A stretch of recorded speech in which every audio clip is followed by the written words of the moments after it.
Buenas noches, bienvenidos sean todos a este su programa Entre Amigos, transmitido por Chino Star Studio. Esta noche tenemos una entrevista súper especial. Tenemos de invitado al abogado Víctor Martínez. Hoy vamos a hablar para enfocarnos en las políticas migratorias actuales y derechos de prevención en empoderamiento comunitario. Buenas noches, licenciado, ¿cómo está? Muy buenas noches, muy bien y muchas gracias por invitarme. Gracias a usted por aceptar, licenciado. Quería preguntarle, licenciado Martínez, antes de los recientes cambios de las políticas migratorias bajo la administración actual, ¿cuál es el mayor riesgo que enfrenta un inmigrante indocumentado en Estados Unidos? Mira, eh, el estar presente en los Estados Unidos sin autorización legal, o sea, sin una visa o sin un permiso para permanecer, pues es una violación a la ley de inmigración. Lo que pasa es que cada presidente, cada administración tiene unas prioridades diferentes sobre cómo trabajar con las personas que están en el país sin autorización. Bajo la administración anterior, por ejemplo, la prioridad era personas que eran un peligro para la seguridad nacional o personas que eran un peligro en la frontera. Bajo esta nueva administración, la prioridad son todos. Y entonces, no está solamente en riesgo personas pues, que hayan cometido un delito o que hayan sido acusados de un delito, sino que toda persona que o entró legalmente y se extendió el tiempo que tenía autorizado, o entró de manera irregular por la frontera, ¿verdad? Sin solicitar autorización. Eh, Todas esas personas van a ser prioridad para el servicio de inmigración, que pudiera representar dos cosas. Una, que los van a llevar a un proceso de remoción, un proceso ante la corte para que un juez de inmigración tome una decisión, Ok. o para mantenerlos detenidos, ¿verdad? Mientras se ve su caso de remoción. Muy Abogado, triste. abogado, ¿qué deben hacer las personas que llevan años viviendo aquí sin papeles para prepararse ante una posible orden de deportación? ¿Existe alguna forma de protegerse legalmente ante esto? Sí, hay muchísimas alternativas disponibles. Yo lo que siempre recomiendo es, ¿verdad?, que consulten con un abogado de inmigración porque cada caso es totalmente diferente y hay detalles en el caso que los puede hacer elegibles para una visa o para un programa o cualquier otro. Por ejemplo, hay personas que han entrado al país irregularmente, no tienen estatus, pero han sido víctimas, ¿verdad? O de tráfico humano, o porque ¿verdad? Han sido sometidos a trabajar en los Estados Unidos sin recibir la compensación adecuada. Hay muchas personas que mantienen retenidas, vinieron con coyotes y el coyote los mantiene retenidos y los obliga a trabajar. Pues eso les cualifica para una visa. Eh, Hay visas humanitarias para personas que son víctimas de violencia doméstica, hay visas para personas que son víctimas de otros delitos. Eh, Usualmente la gente piensa solamente en peticiones familiares y en asilo, que son los casos de inmigración que más se conocen. Pero la realidad es que hay muchísimas visas que le pueden aplicar a personas que inclusive llevan años en el país. Por eso, la mejor recomendación que uno puede hacer es que busquen asesoría porque, como les dije, no todos los casos son iguales, y solamente un abogado le va a poder decir exactamente para qué cualifican o qué alternativas tienen.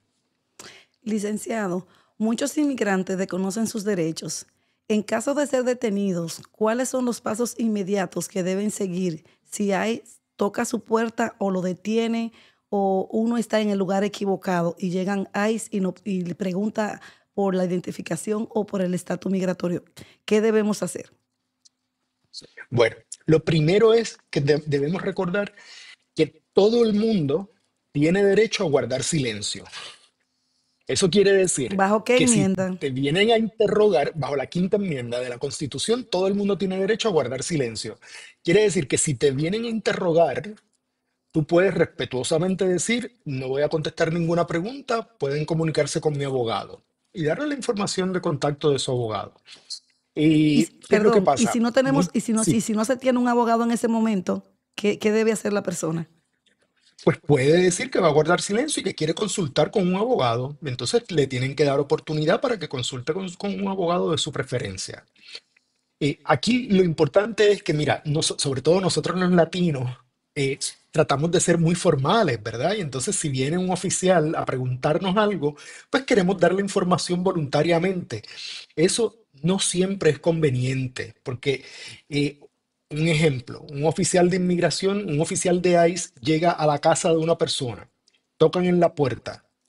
Ese oficial no puede entrar a la casa a menos que tenga una orden de un tribunal para entrar a esa casa. Así que, ¿qué puede hacer la persona que está dentro de la casa? Pues sin abrir la puerta, preguntar quién es. Si le dicen que es de ICE, le dice, ¿tienes una orden para entrar a mi casa? Si no tienes una orden, no tienen que abrir la puerta. Si la tienen, que se la deslicen por debajo de la puerta y que la persona se asegure que tenga el nombre Muy correcto y la importante. dirección correcta. Si esa orden emitida por un tribunal tiene la dirección correcta para que la policía, ¿verdad? O ICE en este caso, entre a la residencia de la persona, entonces sí hay que dejarlos entrar. Pero si no hay una orden del tribunal, no tienen por qué dejarlos entrar. No tienen por qué abrir la puerta. Pueden hablar con la puerta cerrada.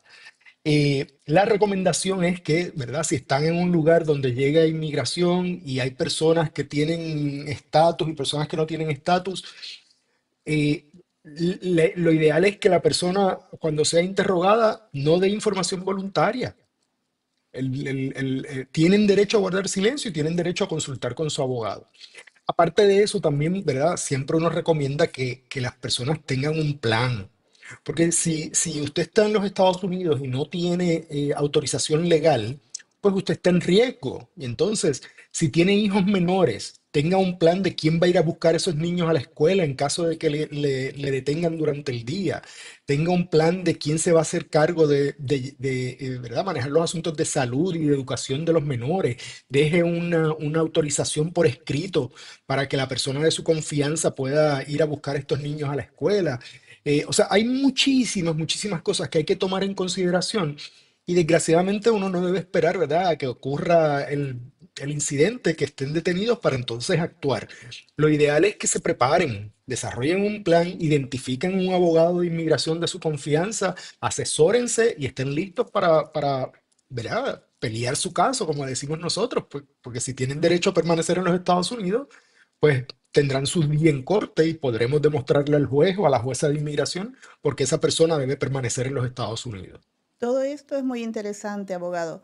Se habla mucho del uso de una antigua ley de 1798 para deportaciones express. ¿Qué implicaciones reales tiene esto para nuestra comunidad latina y cómo podemos responder como colectivo ante una situación así?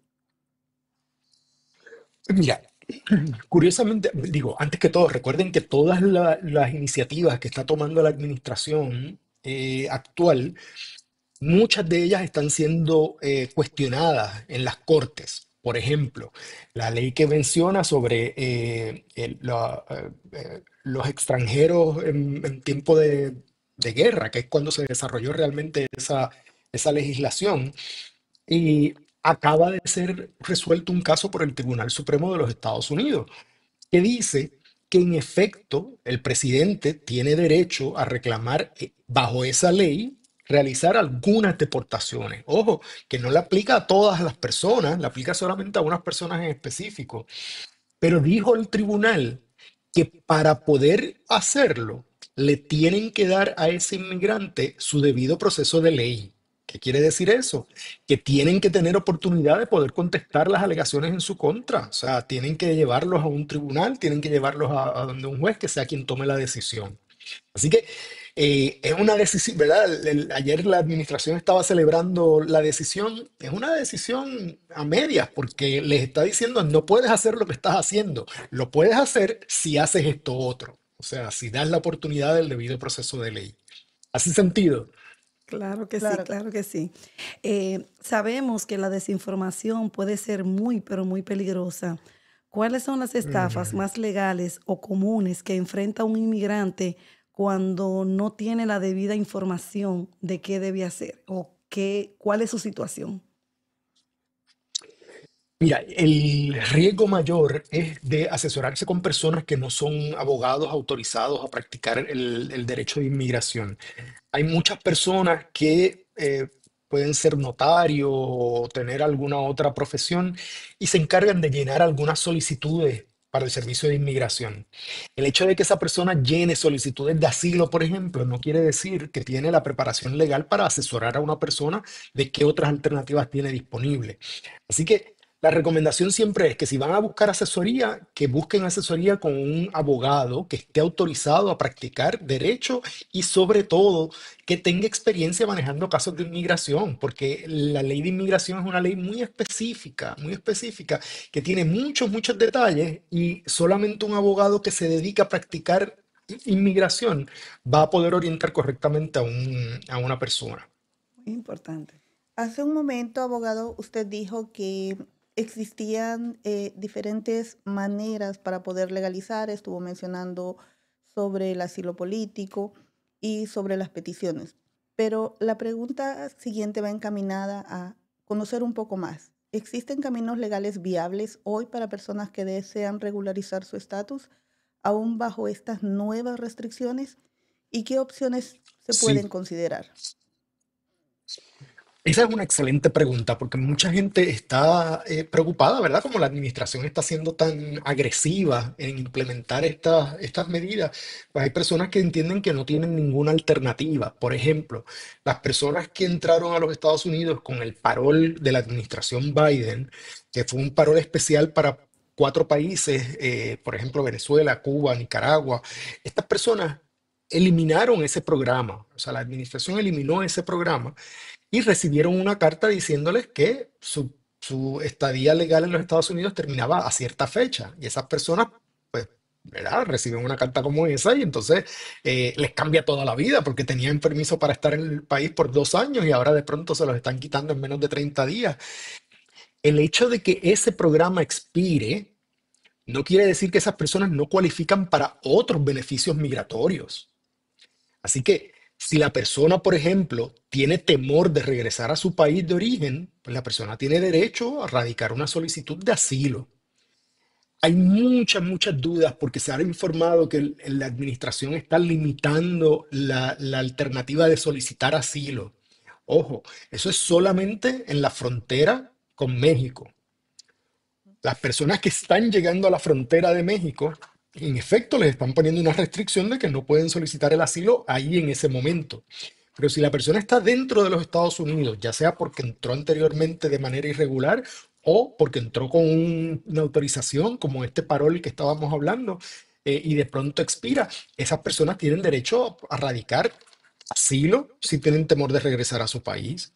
Tienen derecho a radicar TPS, si es que todavía, o sea, si es que todavía cualifican para el estatus protector temporero de TPS, pueden aplicar peticiones familiares, personas que se hayan casado, sus esposos o esposas los pueden pedir, pero también aplican todas estas visas humanitarias de las que te estaba hablando, que son visas a lo mejor un poco menos conocidas. Y mira, yo a cada rato hablo con personas que vienen a consultar con nosotros y nos dicen, pero si yo llevo 20 años aquí, yo nunca me había enterado que era elegible para pedir una visa por tráfico humano. Y es así, o sea, la ley les aplica y no importa cuánto tiempo haya pasado desde que entraron, todavía pueden reclamar ese derecho. Recordemos que la mayoría de los beneficios migratorios vienen por ley.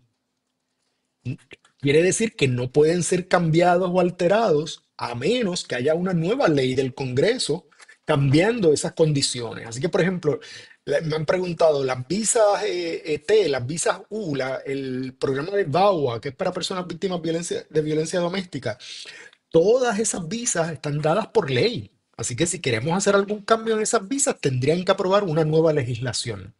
El presidente lo que puede cambiar son procesos que, ¿verdad?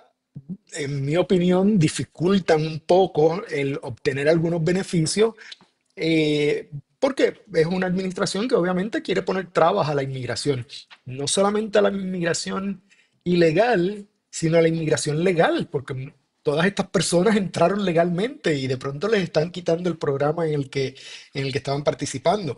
Así que definitivamente es una administración, podemos decir, un poco hostil contra la comunidad de inmigrantes. Y en ese momento, quien único va a funcionar como un aliado de ese inmigrante es su abogado, quien lo va a defender en el proceso. Me gustó mucho de la visa de Bagua. Hemos estado viendo mucho este tipo de visa que se están haciendo aprobadas a muchas personas, a millones de personas. ¿Qué pasaría, licenciado, si una persona prepara un plan y acusa a su pareja o a cualquiera, sea el hombre o a la mujer, que ha sido víctima de uno de los recursos para adquirir esto, y la otra persona se da cuenta, porque yo me imagino que esto es un programa privado, donde la otra persona no se da cuenta que están haciendo una petición por un maltrato que esa persona ocasionó a su cónyuge o a cualquier otro tipo de persona, se revocaría ese beneficio, porque tengo entendido que han descubierto muchos, pero muchos millones de casos que han sido fraudulentos, que han sido preparados. Esto no tiene ¿cómo se dice? Unos requisitos específicos para poder calificar, o todo el mundo califica. No, mira, son programas que tienen requisitos bien específicos. Y como cuestión de hecho, una de los mitos que hay es que en todos estos procesos de inmigración legal, ¿verdad? Que es solicitar un beneficio del servicio de inmigración, que hay muchos casos de fraude. La realidad es que estos procesos, eh, ¿verdad? No se puede negar que siempre hay alguien inescrupuloso que radica una solicitud sin, ¿verdad? Sin cumplir con los requisitos, pero no son millones de casos, son casos bien esporádicos, porque antes de aprobar cualquier beneficio de inmigración, el servicio de inmigración primero verifica las huellas dactilares de la persona para ver si tiene antecedentes criminales, hacen investigaciones, ¿verdad? Pueden ir a la casa donde la persona reporta que vive, pueden hablar con vecinos, pueden hablar con el landlord de esa persona, van a revisar las redes sociales O de sea, la que no es tan, persona, tan van a fácil como lo revisar. pintan. No es tan fácil como lo pintan. Y la persona que sí se arriesga a someter un caso fraudulento, pues se arriesga, primero, no solamente a que A le, las le van a negar consecuencias. claro, no solamente le van a negar el beneficio, sino que también lo pueden procesar criminalmente porque en efecto es un delito. Claro, muy importante, muy importante. Abogado, en su experiencia, ¿qué papel juega la organización comunitaria en la defensa de los derechos de los inmigrantes? ¿Y cómo puede la gente unirse o ayudar para esto? Esa es una gran pregunta porque desgraciadamente muchas de las personas que están en estos procesos pues no tienen a su familia presente en los Estados Unidos. Algunos inmigraron solos, a veces cuando eran menores de edad, y están pues tratando de hacer su vida, ¿verdad? A pesar de todos los contratiempos en este país. Y el apoyo de la comunidad es crucial. Por ejemplo, eh, tenemos un cliente en la oficina que está detenido y es una persona que tiene unas condiciones de salud y tiene muy buen carácter moral, o sea, no ha cometido ningún delito, pero no tiene familia presente en los Estados Unidos. Pues para los jueces eso podría ser un riesgo de fuga, porque como no tiene lazos suficientes con el país, eh, pues en esos casos la comunidad es quien saca la cara por ese inmigrante. Así que, por ejemplo, el pastor de la iglesia y varias de las personas feligreses de esa iglesia van a testificar en el tribunal a favor de esta persona. Sin el apoyo de esa comunidad, esta persona se le haría muy difícil poder pelear su estatus en los Estados Unidos. Y casos muy meritorios. No quiere decir que, o sea, no son casos fraudulentos ni casos son casos que tienen los méritos, pero desgraciadamente la persona está detenida, no tiene nadie afuera que le ayude a buscar la evidencia, que le ayude a buscarla. Así que descansan no solamente en la comunidad física, en términos de vecinos y demás, sino también en la comunidades religiosas, por ejemplo. Hay organizaciones por países que apoyan a los inmigrantes de su país. Y sobre todo, en estos momentos es bien importante las organizaciones legales, ¿verdad? Que están ayudando a llevar esos casos al tribunal para cuestionar o detener algunas de las políticas o iniciativas que está implementando la administración. Así que, ¿cómo pueden ayudar las personas? De muchísimas maneras. Desde donando su tiempo, ¿verdad?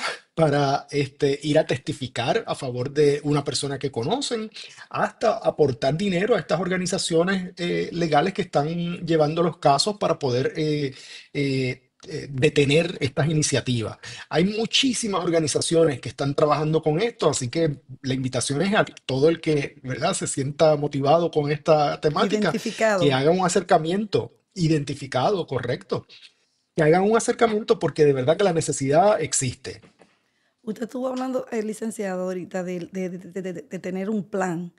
¿Qué recomendaciones usted le da a los padres indocumentados que tienen hijos nacidos aquí en Estados Unidos? ¿Cómo pueden proteger el bienestar de sus hijos en caso de ser detenido? ¿Qué tipo de documento debemos elaborar por adelantado por si llegara ese momento no sea como tan misticuloso porque ya están en la cárcel? ¿Cómo lo podrían hacer por adelantado? ¿Cómo se llamaría este documento? Mira, lo primero que yo recomiendo es que antes de que ocurra nada, ¿verdad? Consulten a su abogado de inmigración. ¿Por qué? Porque el mero hecho de tener un hijo o una hija ciudadano o ciudadana americana no garantiza una estadía en los Estados Unidos.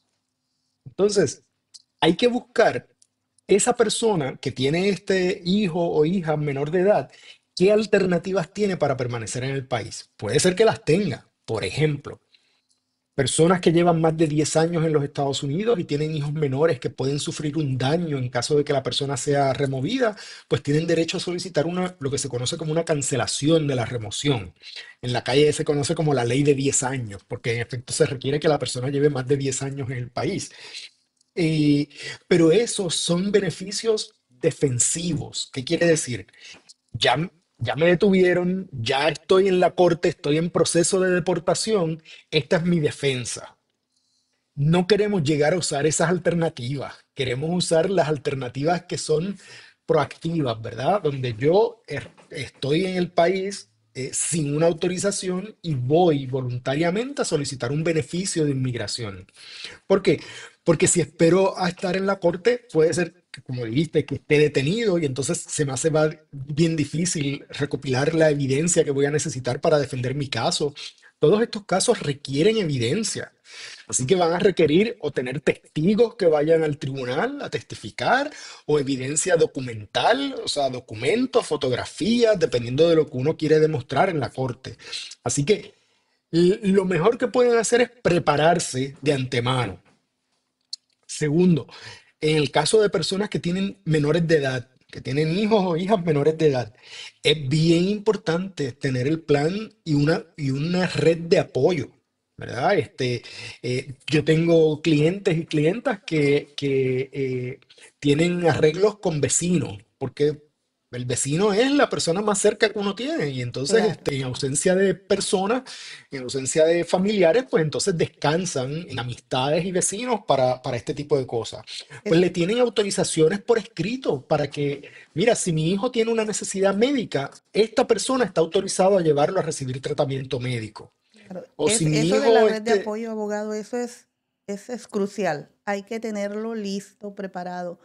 Para cerrar, díganos, abogado, ¿cuál es su mensaje para quienes hoy tienen miedo, pero desean seguir luchando por un mejor futuro en este país? mira, lo primero que les digo es que tener miedo en este momento es totalmente normal. O sea, es un momento en el que están pasando muchísimas cosas con el tema de inmigración, así que es normal que haya ese miedo. Sobre todo si hay desinformación, si no conozco, ¿verdad?, las alternativas que tengo. Así que la recomendación inicial es consultar con un abogado de inmigración que le ayude a identificar las alternativas que tenga. El hecho de que no cualifiquen para un beneficio no significa que no cualifican para otro. Y hay muchas personas que vienen y dicen, no, es que ya a mí me dijeron que yo no cualifico para asilo. Bueno, no, a lo mejor no cualificas para asilo, pero a lo mejor sí cualificas para otro tipo de Hay visa. una Así esperanza. que siempre hay alguna alternativa que uno puede utilizar. Obviamente hay casos meritorios que uno, de verdad, tiene que buscar cómo defiende ese caso.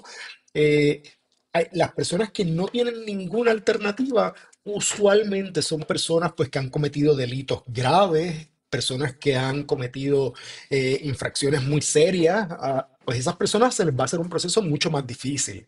Pero si es una persona que vino y está trabajando y está luchando por echar a su familia hacia adelante y tiene hijos menores en los Estados Unidos y tiene, pues siempre hay alternativas. Y la única manera de asegurarse que no le violan sus derechos es contactando a un abogado de inmigración.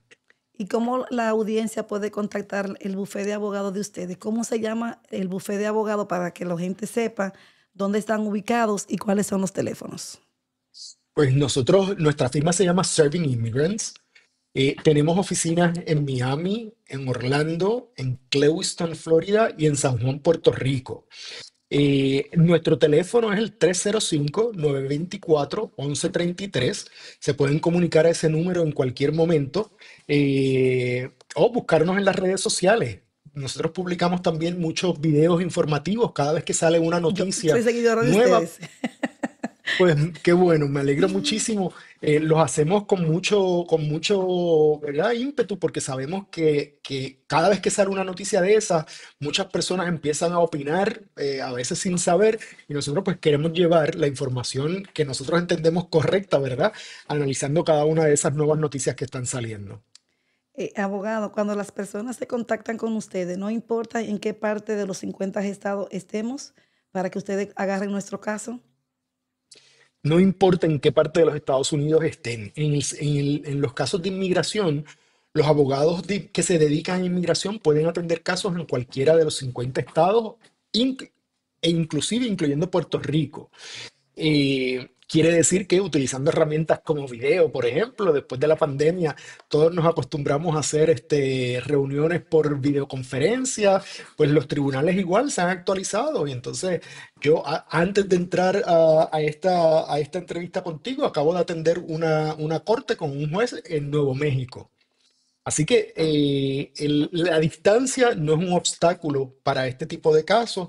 eh, que no, ¿verdad? Que las personas no No se dejen de limiten. buscar ayuda por el hecho de que no están cerca de alguna oficina de su abogado preferido, sino que contáctenlos porque siempre hay manera de hacer los trabajos de manera virtual. Gracias. Licenciado, queremos darle las gracias y queremos dejarle una invitación abierta cuando usted disponga de un tiempo y nos lo pueda ofrecer para seguir informando no solamente a la comunidad, a un país que está en pánico, que está ahora mismo en crisis y que todos tenemos miedo porque cada día están pasando cosas que realmente a un amigo, a un familiar, estamos viendo diferentes noticias que la ponen en vivo y realmente uno no sabe ni para, como dice usted, para dónde coger, qué es cierto, qué no es cierto y cuáles alternativas tenemos.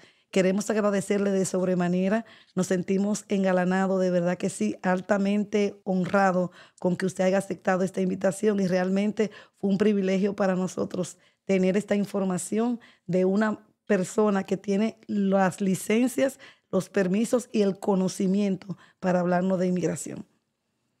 Muchas gracias por la invitación, Katy. Como te he dicho, nosotros te agradecemos mucho todas las oportunidades que tenemos de poder brindar información a la comunidad, porque entendemos que el enemigo número uno de la comunidad inmigrante es la desinformación. El conocer sus derechos les va a permitir defenderlos. Así que, por última vez les digo, ¿verdad? Consulten con su abogado porque siempre hay alguna alternativa para uno permanecer legalmente en el país. Muchísimas gracias, licenciado, y esperamos verlo pronto en una segunda parte para que sí continuemos informando. Así será. Bendiciones. Muchísimas gracias por la invitación. Gracias Igualmente a para todos por haber ustedes. estado en sintonía en Entre Amigos, transmitido por aquí por Chino Star Studio. Buenas noches para todos.